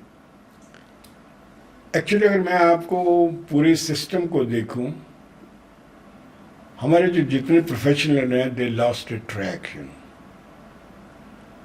Planning should guide, planning should relay road map, you know, कि सिटी कैसे चलेंगे और कैसे नहीं चलेंगे। हम क्या कर रहे हैं, हम देख रहे हैं कि एक सिटी से कितना पैसा जनरेट हो रहा है। आप अभी भी बात करते हो ये स्कीम बनाओ, इतने पैसे जनरेट किया जाए। हम क्वालिटी ऑफ लाइफ की तरफ नहीं जा रहे। हम ये भी नहीं देख रहे कि ये सिटी का कॉन्टेक्स्ट क्या है। अभी देखिए सिटी प्लानिंग क्या है, मास्टर प्लान बनते हैं। अभी पंजाब में 169 सिटी से 40 के मास्टर प्लान बने हैं, 129 के है ही नहीं। इसका मतलब 129 तो वैसे ही चलेगी, जो बने हैं वो भी नहीं इम्प्लीमेंट हो रहे। अभी जो आप देखिए मास्टर प्लान में हम क्या कर रहे हैं, हम कर रहे हैं जी यहाँ पर रेजिडेंशियल होगा, कमर्शियल होगा, इंडस्ट्रियल। हमने हर जगह एरिया का लैंड यूज मैप कर दिया। इसका मतलब हमने सिटी को 20 साल के लिए मास्टर प्लान कर दिया, हमने 20 साल के लिए उसको फ्रीज कर दिया जी। हमने पहले उसका फ्यूचर डिफाइड कर दिया। आप बताइए एज ए प्लानर मुझे नहीं पता मेरे 6 महीने का क्या होगा, होगा। और मैं सिटी का फ्यूचर कर रहा हूँ डिसाइड, यू नो। तो क्या तरीका है? तरीका यही है कि I think it's time that we should know, number one, मैंने पहले कहा चैलेंज जो है हमारी लैंड का है। So the entire development should be oriented towards how we can minimize the use of land. Land इसका मतलब हम सिटी को कॉम्पैक्ट बनाएं, कॉम्पैक्ट बनाए। Number one. नंबर टू जो है, हमें हर यानी कि सिटी जो है दे आर प्रमोटिंग पॉवर्टी। हमारी जो प्लानिंग है, जब भी देख लीजिए हम क्या कर रहे हैं, बड़े बड़े प्लॉट दे रहे हैं, उसमें ज़्यादा ओपन स्पेस दे रहे हैं, जहाँ गरीब रहते हैं उनके लिए जगह ही नहीं है। तो हम we are marginalizing poverty, you know, तो उनको बाहर निकाल दिया। We are not thinking that is part of this. अब देखिए बॉम्बे जो है इंडिया की कमर्शियल कैपिटल है, इंडिया का अभी भी 40% जो रेवेन्यू वहाँ से आ रहा है। और बॉम्बे में आपने देखा वो जो आपकी स्लम डॉग मिलेनियम में देखा, अभी भी 65% लोग हैं जिनके पास मकान ही नहीं है, वो सड़कों पर है। क्या ये सिटी हम देख रहे हैं? इस city which does not take care. अगर आपको यू नो एक सिटी का काम क्या है, ये स्मार्ट सिटी से क्या होगा? आप देखिए एक सिटी का काम है आपकी बेसिक रिक्वायरमेंट, आपकी ह्यूमन रिक्वायरमेंट जो है, आपको रोटी कपड़ा मकान चाहिए, आपको एजुकेशन हेल्थ केयर और आपकी एम्प्लॉयमेंट चाहिए। ये 6 चीज़ें हैं। अगर ये सिटी नहीं प्रोवाइड कर सकता तो मेरे ख्याल में I think we are not doing service to the humanity. Smart cities नहीं, livable cities. We want a livable city, we want a city to honour, you know. और सिटी में क्या प्रॉब्लम हो रही है, ज्यों ज्यों सिटी बढ़ता जाता है कॉस्ट ऑफ लिविंग हायर होती जाती है, और उससे क्या है, सिटी आर बिकमिंग अनअफोर्डेबल। और पॉवर्टी जब गांव से आती है तो नेचुरली वो सड़कों पर लेटी होती है। तो I think we have to rethink about our strategy. I think we have to see, you know, that ये जो सिटीज़ हैं they are not like a commodity, they are like human beings. और सिटी के अंदर जो है we are not catering to the rich people, we are taking, क्योंकि आप देखिए गरीब के लिए काम करने के लिए कोई जगह नहीं है जी, रहने के लिए की जगह नहीं है। तो सिटी में अगर आपको उसको रहने के लिए जगह नहीं दे रहे, उसको काम करने के लिए जगह दे रहे, तो वो झोंपड़ी बनाएगा, स्लम बनाएगा, या फिर खोमचे लगा के आगे जो रेडी चलेगा वो करेगा ना। कुछ तो करेगा। तो लेकिन क्या हम ठीक नहीं कर सकते? उसकी जरूरत भी है हमें। नहीं, हमें उनकी जरूरत है। देखिए अभी इनफॉर्मल सेक्टर जिसको हम कहते हैं, सबसे ज्यादा एम्प्लॉयमेंट उसमें है जी बिल्कुल, और उनको मकानों की जरूरत है जी। आप देखिए अगर आपने शॉपिंग सेंटर बनाया है, कितनी देर आपका शॉपिंग सेंटर सुबह 9 बजे खुला, शाम को 8 बजे बंद हो गया जी। तो आप जो उनकी ओपन स्पेस है, अगर आप उसमें कहो जो इनफॉर्मल मार्केट जो है वो चलेगी 8 बजे के बाद, आप चलाइए सुबह 6 बजे तक। So that means that space is being used, you know, and city work 24 hours, you know, 24/7, you know. Yes. और इंडिया के लिए land is to be used by 24/7 by 365, you know. That is the only option. Solve the problem, you know. Yes, very right, very right. बहुत ही simple answer है, लेकिन दिमाग में नहीं आता लोगों के, I would say. I think we'll be more economical, we'll be more prudent, we will be more, you know, people oriented if we are able to land को अगर सर्कुलेट करेंगे। जैसे मैंने आपको एग्जांपल दी, ये बड़ा सुनने वाली बात है आई वुड से कि आप जितने भी लोग हैं इस पॉइंट को सुनिए कि एक एजुकेशन को हम कॉस्ट इफेक्टिव कैसे बना सकते हैं। देखिए एजुकेशन एक ऐसी चीज है जो आई थिंक बेसिक राइट है, लेकिन दिनों दिन बहुत ही एक्सपेंसिव होती जा रही है। तो उसके अभी हम सोल्यूशन पे बात कर रहे थे, तो सर ने एक बड़ा अच्छा एक सोल्यूशन बताया। Sir please. देखिए मैं ये कह रहा हूँ, हमारी जितनी नॉर्म्स एंड स्टैंडर्ड, काम तो हम नॉर्म स्टैंडर्ड पर ही करते हैं, प्लानिंग नॉर्म स्टैंडर्ड है। वो क्या है, 7,500 की पॉपुलेशन होगी, एक हाई स्कूल लग गया, 5,000 की है प्राइमरी स्कूल लग गया, 2,500 है तो नर्सरी स्कूल लग गया। अब देखिए 7,500 में एक हाई स्कूल आ गया, 4 एकड़ ज़मीन दे दी, उसमें 60,000 बिल्टअप एरिया आ गया, हाँ, और उसके बाद 2.5 एकड़ जो है प्ले एरिया आ गया, ठीक है जी। अब जब 7.5 से ऊपर हुआ, एक और स्कूल लगा दिया 7.5। तो अगर वही स्कूल जो है, अगर वो पॉपुलेशन बेस्ड के साथ सिर्फ यूज बेस लगा दिया जाए, तो that will be use for 2 times. That means क्या हो गया, 7.5 और वही स्कूल 15,000 को केटर पॉपुलेशन को केटर कर सकता है. You are saving 4 acre of land, you are saving all the built up area, you are economizing, you are providing opportunity. And I think if you do that kind of thing, education की cost इतनी कम हो जाएगी. आप you don't have to build again and again, you don't have need more land. खत्म हो गई, infrastructure land आप कम यूज हो गई. तो at least only you need teachers, you know. Teachers. You can get better teacher in the evening, you know. बिल्कुल. I think all medical college, all technical college, every school, you know, जहाँ भी ये है, वो they should be allowed to be run on 24 hour basis, 24 hour basis. morning, evening चले, कम से 2 बार तो चले. 2 बार चले. 2 बार चले. तो आप Different देखिए, batches, yes. आपकी कॉस्ट ही आधी रह जाएगी एजुकेशन की.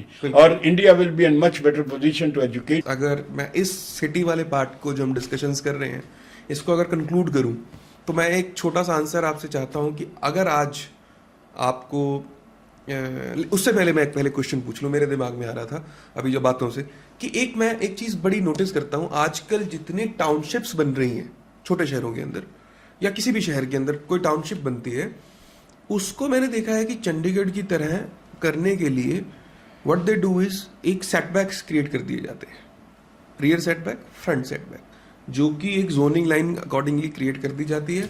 और बहुत बार मैंने देखा है जब हम प्रैक्टिस करते हैं, हम प्लानिंग करते हैं, कि वो जोनिंग लाइन कई बार तो बिना सोचे समझे भी लगा दी जाती है. मान लीजिए एक 30-40 फुट डेप्थ का प्लॉट है, उसके अंदर 10-12 फुट पे एक फ्रंट सेटबैक दे दिया जाता है और पीछे 8 फुट पे एक रियर सेटबैक दे दिया जाता है. प्लानिंग के लिए जगह ही नहीं बचती है. तो is this the right way to do it? इस पे आपका क्या कमेंट है? बिकॉज ये प्रॉब्लम हम बड़ी फेस करते हैं कि एक मिडिल क्लास आदमी एक प्लॉट खरीदता है, उसका कोई और तरीका नहीं है इसको सॉल्व करने का, इस सिचुएशन को. देखो, उसमें 2 हैं. अगर प्लॉट का साइज है तो उसकी विड्थ क्या है, उसकी डेप्थ क्या है जी. तो अल्टीमेटली ये है depth should be more, width should be more जी. तो विड्थ कम होनी चाहिए. तो दैट मीन्स यू नो अगर सेटबैक भी है, सेटबैक देखिए 2 चीजें हैं. कवर्ड एरिया आपने 70% कर दिया, आप 30% रह गया जी. ओपन स्पेस आपके पास 30 है. 30 में जो है you have to divide, you know, you can do what, you know, 15% आगे छोड़ दो, 15 पीछे छोड़ दो. मतलब this they have to do it, you know. क्योंकि कई बार इरेशनली तरीके से करते हैं. ये जो आपका कवर्ड एरिया जो ग्राउंड फ्लोर है, that is one which is determine this. तो अल्टीमेटली यहाँ आपके पास FAR कितना है, FAR अगर 1.5 है तो यू नो तो सीधा है. अगर 70 नीचे करेंगे, चंडीगढ़ में पहले था 50 ऊपर करते थे, 30 ऊपर करते, सेटबैक होते रहते थे, ठीक है. तो यू कैन मैनेज. तो जितना आप ग्राउंड कवरेज ज़्यादा बढ़ाएंगे, उतना ही सेटबैक जो है आपको कम छोड़ना पड़ेगा, क्योंकि you are occupying majority of this. तो उसके लिए 2 चीज़ें हैं. अल्टीमेटली ये है कि हमारे कंट्री में क्या है, सबसे पहले हम क्या करते हैं, बाउंड्री वॉल लगाते हैं जी. बाहर की किसी कंट्री में फ्रंट बाउंड्री वाल है ही नहीं और रियर भी नहीं जी. इसका मतलब आपकी जो फ्रंट स्पेस है दैट्स ए पब्लिक स्पेस, ठीक है, वो आपके लिए है. अभी जो स्टडी हुई है बॉम्बे में, अब देखिए बॉम्बे कितना एक्सपेंसिव है. बॉम्बे में ये स्टडी हुई है, only 25% of the city area is built, 72% is open.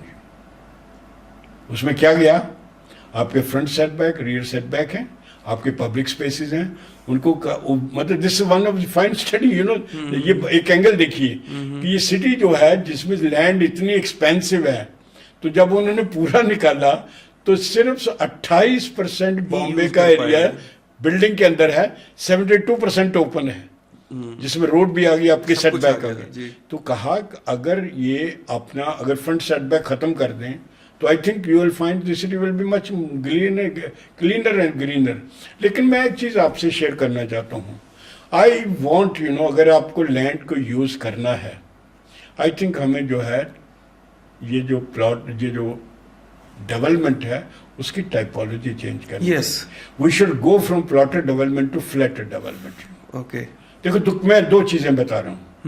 क्योंकि प्लॉट डेवलपमेंट में क्या होता है, आप प्लॉट काट रहे हैं, मैं प्लॉट ओन कर रहा हूँ, अगर मैंने रहना है तो मैं मतलब मेरी कैपेसिटी नहीं है तो मैं 1 मंजिल बनाऊंगा, अगर 3 मंजिल है 2 नहीं बनाऊंगा, अगर मेरे पास कैपेसिटी है तो मैं 2 बना. अभी भी चंडीगढ़ में 70 साल बनने के बाद 20 से 25% कैपेसिटी पड़ी हुई है. मकान बने नहीं या पूरे 3 लेवल पर। जब आप फ्लैटेड डेवलपमेंट बनाते हैं तो यूज होता ग्रुप हाउसिंग होती है, जी। तो जितने आप मकान देंगे वो फटाफट बन जाएगी। ये नहीं चॉइस है कि मेरा पहले बना दो दूसरे का, with they will all come. Number 1। Number 2 जो है सोशली, ये group housing is much better than plotted development, क्योंकि प्लॉट में आप इंडिविजुअल बेस्ड हैं और सोसाइटी में आप कम्युनिटी बेस्ड हैं। सो नंबर 1 ये सोशल इंटरेक्शन बहुत बढ़ेगा। ज़्यादा है। नंबर 3 जो है आपकी सेफ्टी बहुत ज्यादा है, क्योंकि जी। जब आप इंडिविजुअल प्लॉट लेकर जाते हैं तो देखिए आपका क्या है, Yes. तो you are much safer when you are a housing, community. जी। कभी कोई प्रॉब्लम होती है तो तो यू सब कैन लोग इमीडिएटली, साथ हैं। देयर आर मेनी जी, पीपल, जी, जी, जी। आपके फेस्टिवल आते हैं तो इकट्ठे तो सेलिब्रेट सारे सेलिब्रेट करते हैं। ओपन स्पेस अंदर पड़ा हुआ है, बच्चे भी खेल रहे हैं, आपको कोई सिक्योरिटी की प्रॉब्लम जरूरत नहीं है। आप कभी देखिए ग्रुप हाउसिंग के अंदर कभी कोई बंदा बाहर कार नहीं पार्क करता, सारी पार्किंग अंदर अंदर है, है। ठीक है। और उसके अलावा देखिए गवर्नमेंट को कितना फायदा है। अभी आप इंडिविजुअल प्लॉट करेंगे, हर एक के लिए वाटर सप्लाई, सीवरेज, सैनिटेशन देने पड़ेंगे। और ग्रुप हाउसिंग में जब एक एकड़ का प्लॉट है तो आपने मेन सर्विस लेनी है, बाकी तो वो है। उसके बाद देखिए अगर आपने कहीं रेन वाटर हार्वेस्टिंग करनी है, अगर आपने सोलर पैनल्स लगाने, इलेक्ट्रिसिटी करनी है, it is much easier, much quicker to do in a community rather than individual. So it is going to be win win situation. एक तो लैंड बचेगी, number 2 socially it will be very interactive, number 3 crime कम हो जाएंगे, number 4 जो है social life आपकी कर बढ़ेगी, और it will be much economical and much better, you know, और लैंड बहुत अच्छी तरह यूज कर सकेंगे। तो basically the idea is to go vertical. I think go for a group housing and go, we want a vertical, you know, but you know ultimately देखिए vertical आपको city में अगर माइग्रेशन करेंगे तो देन यू नो अगर city में concentration होती जाएगी तो वो थोड़ी प्रॉब्लम रहती है। अगर हम गांव में लोग वहीं आए जिनको ज़रूरत है एजुकेशन की है वो है, और वो भी अगर रीजनल लेवल पर, अभी इन्होंने क्लस्टर अप्रोच किया था विलेज का, जिसमें उन्होंने ये श्याम प्रसाद मुखर्जी, एक रूरल क्लस्टर बहुत बढ़िया है, उसमें 25 गांव का लेके एक सेंट्रल गांव बना लो, 5 kilometre, give all the facilities there, you know, and connect those villages with this. और आप सिटी के साथ करो, पंजाब बहुत छोटा है, you have you know every village 2-3 kilometre के अंदर कोई ना कोई सिटी लगता है, तो आप कनेक्ट करके देखिए तो you will find you know villages भी प्रॉस्पर करेंगे और सिटीज भी प्रॉस्पर करेंगे। और मैं एक बात और कहना, अभी कभी चास कोरिया के अंदर एक अर्बनाइजेशन कमीशन बना था, ओके, अब now is the time you know कि वो कमीशन दोबारा बनना चाहिए, और पंजाब खास तौर पर Punjab needs to have a urbanisation commission जो कि देखे कि हमारी फ्यूचर अर्बन ग्रोथ कहाँ हो रही है, क्योंकि हम देखें सब हमारी ग्रोथ मोहाली की तरफ जा रही है, other cities are getting neglected. और एक चीज़ मैं आज बात आपसे कहूँगा, लाहौर और Amritsar they are 40 kilometre apart, और before partition they were the 2 premier cities of the country.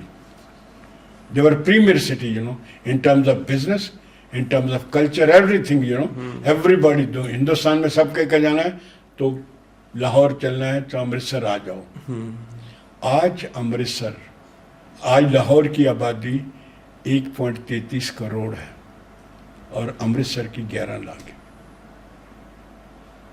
आप इमेजिन करिए, वही सिटी, वही एवरीथिंग, सेम डिस्टेंस, जितना हमें खतरा है उनको भी खतरा है। ये थोड़ा लाहौर बॉर्डर से 16 किलोमीटर है, अमृतसर 24 किलोमीटर है। वो 1.33 करोड़ पर शहर ग्रोथ करके चला गया, और हम अमृतसर जो है डिक्लाइन कर रहा है। अमृतसर आप देखिए, लुधियाना जब पार्टीशन के बाद it was only 40% of Amritsar, you know, and Ludhiana is no 1.5 time Amritsar 11, Ludhiana 19 lakh पहुंच गया। 19 लाख पहुंच तो आप देखिए कहाँ जा गया। तो ultimately you know our these cities have suffered over a period of time and Punjab need to invest and take care of this city, और इसमें बहुत पोटेंशियल है। I will come to the last question which I was asking कि इसको conclude करते हुए एक छोटा सा क्वेश्चन कि अगर आपको आज 1 मिनट मिलता है with the prime minister of India to fix urban India, what would you suggest? I categorically said I'll not go for urban, I'll go for regional planning. I want the rural area to be brought in platform with urban, और दोनों इकट्ठे देखें, और India को regional planning की ज़रूरत है। Regional planning करिए, उसके बाद जो फ्रेमवर्क निकलता है उसके बाद अर्बन एंड रूरल की बात करिए। और दूसरा जो है, I think the culture should be to promote plan development, क्योंकि the cost of unplanned development is more than unplanned development, so therefore we need to look for this.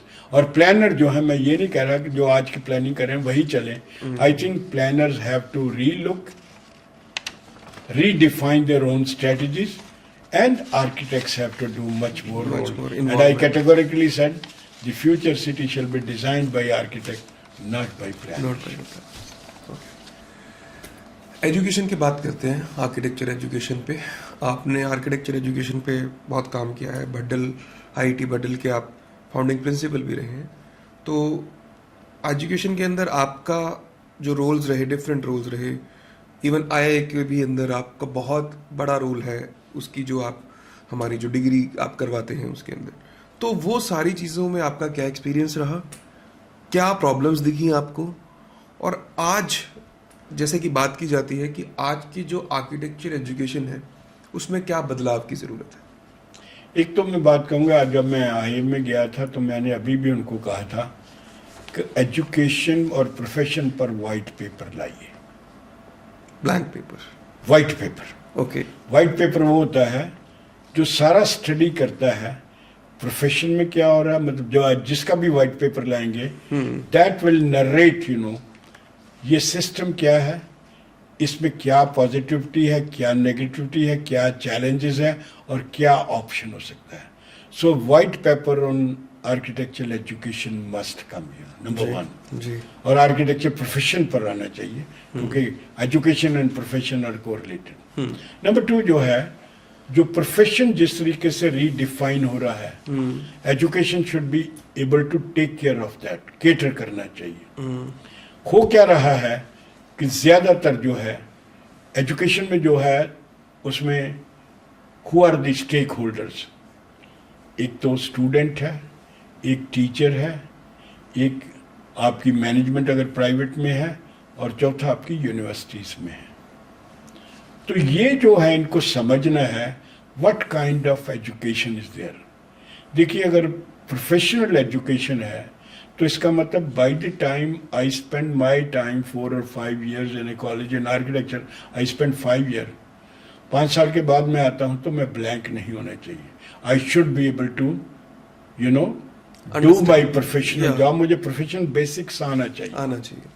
तो उसका ये जो है हमारा जो है जो सारा फ्रेमवर्क थियोरेटिकल चला गया। हमारे जो टीचर हैं मोस्टली जो हैं वो पढ़ते हैं वही टीचर लग जाते हैं। हमारे जिनको जो प्रैक्टिसिंग आर्किटेक्ट्स हैं दे आर नॉट इन्वॉल्व। तो ये टीचर भी जो हैं, ये टीचर जो हैं, I think they should be first exposed, maybe you know they are given chance to practice also, and they do also part of the practice so that they are involved in this. क्योंकि you can not मतलब आपने किताब पढ़ ली how to swim और उसके बाद आपने नदी में छलांग लगाई तो डूबना ही है। तो architecture is like that, you can not you know just read कि ये कैसा आता है। नंबर 1 ये है। नंबर 2 हमें एजुकेशन को अगर ओरिएंट करना है, प्रोफेशन के साथ जोड़ना है, तो हमें आर्किटेक्चर एजुकेशन किस तरह से इम्पार्ट की जाइए वो भी हमें रीडिफाइन करना है। मैं कई बार कह चुका हूँ कि आर्किटेक्चर एजुकेशन में 2 पार्ट होने चाहिए, एक पार्ट है थियोरी का, एक पार्ट है आपका प्रैक्टिकल का। और आर्किटेक्चर में हम दुनिया भर के सब्जेक्ट पढ़ाते हैं, 25 से 30 सब्जेक्ट पर, सबसे ज़्यादा सब्जेक्ट आर्किटेक्चर में पढ़ाए जाए। हमें इतने पढ़ाने की ज़रूरत है। हम मेरे ख्याल में इंजीनियरिंग के इतने सब्जेक्ट पढ़ते हैं जो इंजीनियर भी नहीं पढ़ते, वी आर मोर इंजीनियर अगर हम ठीक तरीके से करें। हमारे कम से 6-7 सब्जेक्ट हैं जो कि इंजीनियरिंग के रिलेटेड है।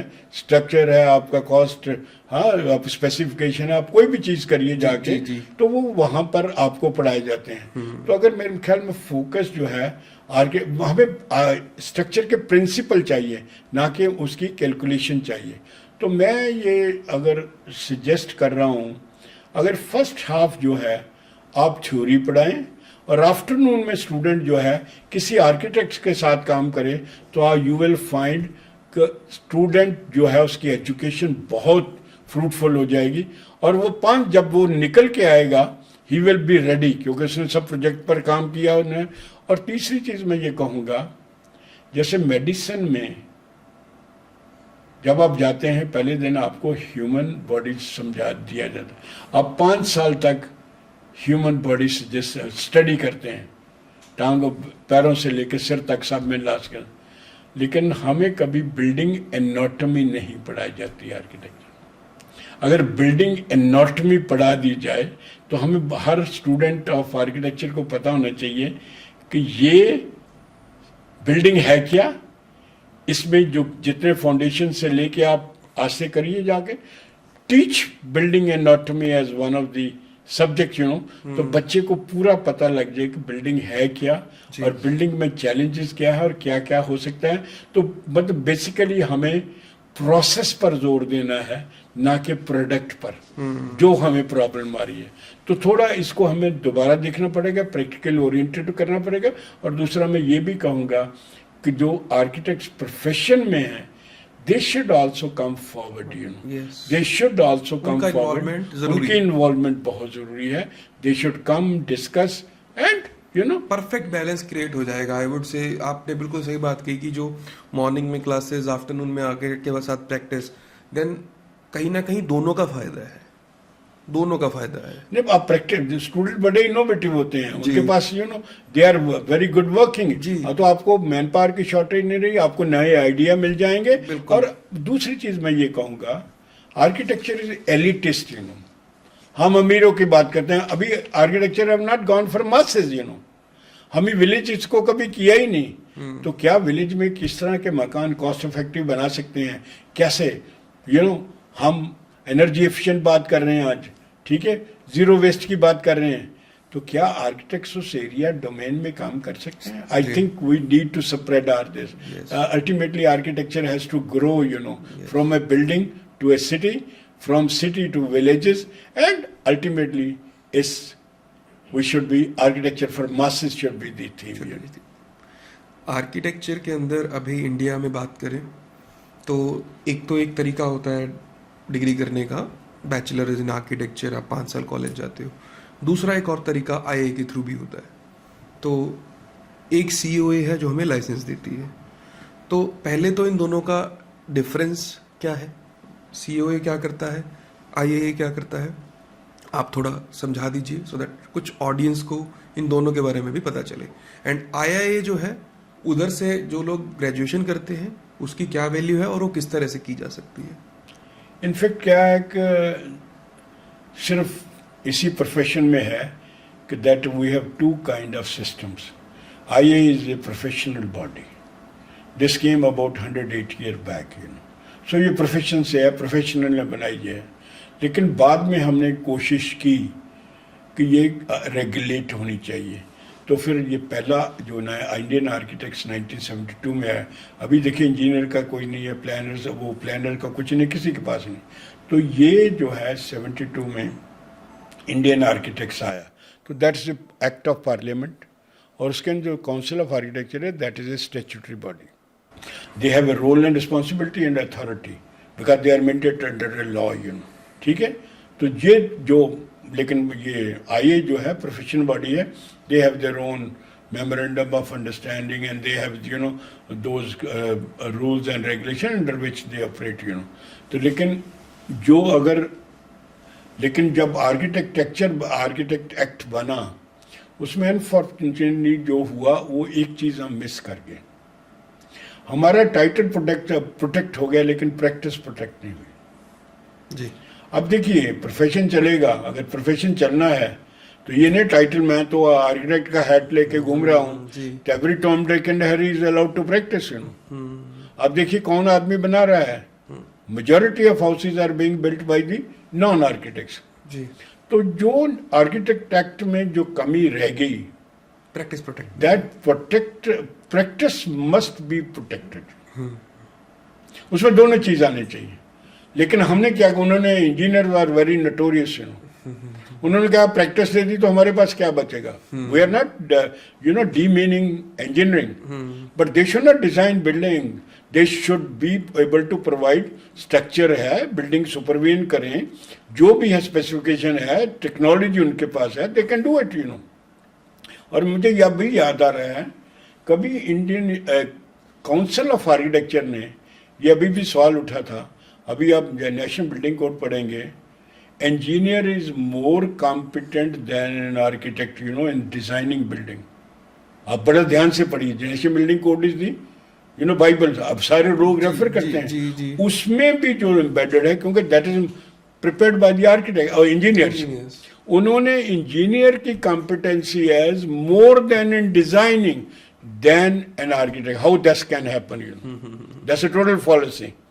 तो नंबर 2 जो है, हमने, मैं जब मुझे याद है, एक 2-3 मेंबर की कमेटी बनी थी काउंसिल ऑफ आर्किटेक्चर में, पी.आर. मेहता थे, और हमने 5-6 इंस्टीट्यूट वर्क की थी,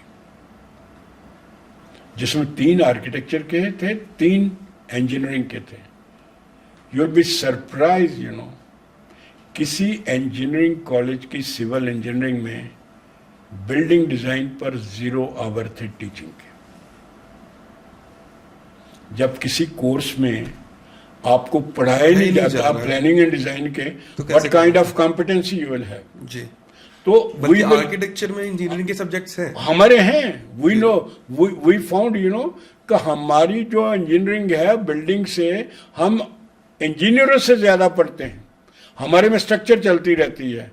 आप देखिए सारे सेमेस्टर 4-8 सेमेस्टर हमारी स्ट्रक्चर चलती है, ठीक है जी। उसके बाद स्पेसिफिकेशन चलती है, उसके बाद आर्बिट्रेशन को करता रहता है, उसके बाद सर्वेइंग एंड लेवलिंग चलती रहती है। तो मतलब हम इतने सब्जेक्ट पढ़ते हैं इंजीनियरिंग के, मैंने 6 और 7 की बात की जी, जो कि बिल्डिंग ओरिएंटेड नहीं है, वो दूसरे पढ़ते हैं। जब उन्होंने कोई कोर्स पढ़ा ही नहीं, जब उनके करिकुलम में नहीं है, तो फिर उनको कॉम्पिटेंसी कैसे दे सकते हैं? I think that's a fallacy, you know. I think अगर इंडियन आर्किटेक्ट्स एक्ट के अंदर अगर ये मॉडिफिकेशन हो जाए, in addition to our title, only qualified people है, ओनली, यू नो, प्रैक्टिस भी यही करेंगे, that will do a great job. Secondly जो है, जो मैं कह रहा था, आपने पूछा मुझे सवाल, जो एजुकेशन वहाँ देते हैं और जो एजुकेशन जो नॉर्मल, फॉर्मल और इनफॉर्मल जी, अभी इंडिया में सिर्फ एक ही अपॉर्चुनिटी है, दैट इज आईए इज ऑफरिंग। यस। और आईए जो है, और कोई किसी कॉलेज में नहीं है। और ये भी ये था, क्योंकि हुआ क्या, जब गवर्नमेंट ऑफ इंडिया को लोगों ने, जो डिप्लोमा होल्डर थे, उन्होंने रिप्रेजेंट किया, हमारे पास कोई अपॉर्चुनिटी नहीं है, हम आर्किटेक्ट बन ही नहीं सकते, रेगुलर कॉलेज में नहीं जा सकते, सर्विस में चले गए। तो गवर्नमेंट ऑफ इंडिया ने इंडियन इंस्टीट्यूट ऑफ आर्किटेक्ट्स को कहा था, आप ये रीबा, जो royal institute of British architect, उसके पैटर्न पर ये कोर्स करिए।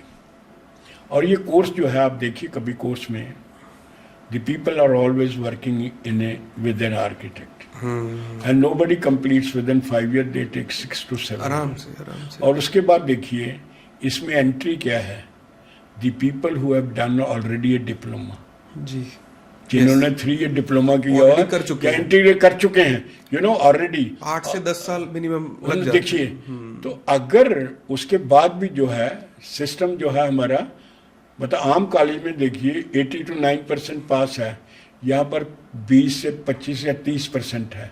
और साल में कितने आदमी निकलते हैं? हार्डली 20 से 25 आर्किटेक्ट निकलते हैं। तो अब देखिए, वो बच्चे जिन्होंने पास कोई अपॉर्चुनिटी नहीं, and they are, you know, under such a rigour, ये नहीं है कोई उनके लिए, यानी कि उनको दिया जाता है कि आप ले लो, अगर वो फेल हो जाते हैं, they again go for another year, you know, they can't up this. और फिर उनकी रीअपीयर नहीं है उसमें। और फिर उसमें यह है कि 3 ईयर डिप्लोमा भी होना चाहिए, फिर उसको ये नाटा टेस्ट भी क्लियर होना है, ओनली देन ही कैन ज्वाइन। और उसके बीच में है कि मैट्रिक है तो उसका 2 साल का एक्सपीरियंस होना चाहिए, और अगर +2 है तो 1 साल का है। उसके बाद एनरोलमेंट होती है एज ए स्टूडेंट, और उसके बाद 7 साल रखते हैं। तो आई थिंक अगर आप अभी भी देखेंगे तो आईए से मैं ये कहूँगा टोटल अबाउट अभी तक 30 साल में कोई तकरीबन 4,082 में लगा था, 43 ईयर हो गए, तो टोटली आई थिंक 38 या 4,000 स्टूडेंट निकले हैं। अभी भी जो इंडिया का सबसे most qualified man in architecture वो अभी भी आईए से निकला हुआ है। और आईए के जो पढ़े हुए लोग हैं उन्होंने मास्टर किया है, पीएचडी किया है, and they are heading lot of institution. And you will find old ज़माने में जो जिन्होंने आईए किया हुआ है, पीपल हैव ग्रोन इन, हमारे आप हरियाणा में जाइए, you know people would have just been at the level of draughtsman, क्योंकि वो अब बिना डिग्री के नहीं जा सकते। तो they have grown to the level of chief architect. They you know they have IIA have built career, you know. Yes. IIA have empowered people, those who could not. This not every हर एक के लिए नहीं है। तो I think that needs to be under and appreciated. मैं ये नहीं कह रहा कि आईआई बिल्कुल ठीक कर रही है। You can have more stringent thing, you can have more kind of things, you know. तो मैंने जब चेयरमैन था तो मैंने सारी पीपीटी जितनी होती थी मैं उनकी वेबसाइट पर डालता, उन पर बुक्स हैं, हमने बहुत टीचर्स हैं, और जितने पेपर सेटर हैं they are all drawn from the as head of the departments, you know. तो फिर भी there is scope, you know, we can make it more qualitative and productive, but nevertheless it should be allowed because that's only one course. ठीक है sir, चलिए आज हम इसको बस अब कंक्लूड करते हैं और एक छोटा सा क्विक फायर राउंड करते हैं। 4-5 क्वेश्चंस हैं, you have to give answer quickly.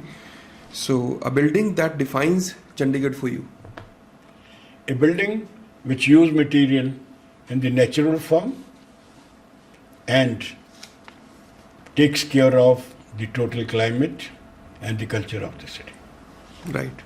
Any kind of a sustainable building or a natural building which is contextual to the climate. It should be able to respect the materials. And also. Right. Nice. A word that defines today's planning culture. It's more commercialization and commodification of the cities. Advice you would give to your 25-year-old self? I would say I think I should have been doing better job in planning, because we never understood the context of planning. I think planning should empower community and people and empower and cities, you know, to make it a better place to live and work. One urban myth you would love to debunk? I think city should not be owned by individual, it should be community owned. Okay, if you weren't an architect or planner, what you would be? I think I will try to improve the built environment to make it more qualitative and the city to be more livable, affordable, and taking care of the basic humanity of life, not of particular but all the people. Thank you, sir. So I would like to say, from grids to green belts, from bylaws to big dreams. So architect Jeet Kumar Gupta, journey reminds us that city is not has to be planned, it has to be lived. Thank you, sir. Thank you for coming in the episode, and we are honored to have you here. And देखते हैं, कोशिश करेंगे कि आने वाले time में जब हम इसका एक और सेशन कर सकें आपके साथ, जिसके अंदर और डिटेलिंग और चीज़ों पे बात कर सकें। Thank you Karan for spacing me. I think मैंने कोशिश की है अपने आप को जितना मेरा एक्सपीरियंस था उसको शेयर करने की। I can be wrong also, क्योंकि cities are very complex, they can't be defined by individual. लेकिन जितनी भी मैंने सीखा उनके बारे में, I have try to share with this. But लेकिन एक चीज़ मैं कहूँगा, that as architect and planner we have much more responsibility.